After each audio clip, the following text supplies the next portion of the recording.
Amazon and you still want to do this. Okay. You've got 30,000 customers. There's your product tester list.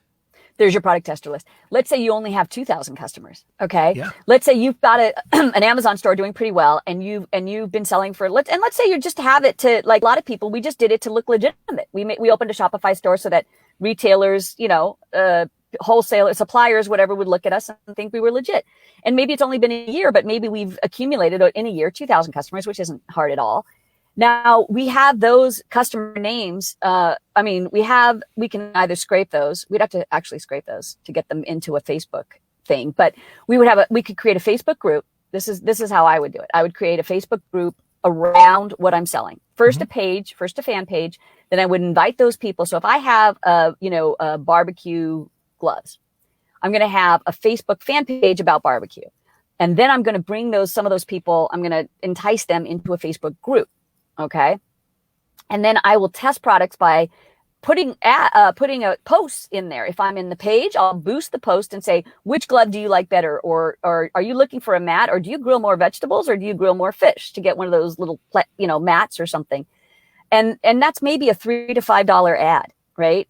And then when I have my group, we can say, hey, you guys are the first to have this new product, and you can offer rebates for the velocity of sales.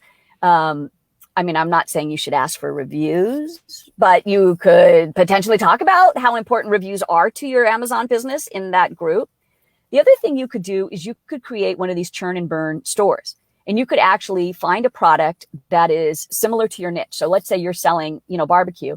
You get these crazy looking, I think one of the example I have is these tongs, but the hands look like the clipper thing that you turn to look like big clown hands. And you get those for 90 cents, and you sell those for $12.99 or even $9.99. You break even, or you do free plus shipping, which I don't really like that model, but you could, and then charge $4 or $5 for shipping. But I like to have it where it's like $9.99, $12.99. Then when people, and you don't have to use your brand. So if your brand is like Max's Famous Barbecue Accessories, you can just call this, Barbecue Land. Doesn't matter. You can come up with any name you want. And then that the people who bought that from you, you place the ad to that item, you make the price so enticing that people buy it. And what you know now is that the person who bought this from you shops online, off of Facebook, has a credit card, and likes to barbecue. And now you're building your own list of Facebook customers that you can then send links to your Amazon directly, because you have their email.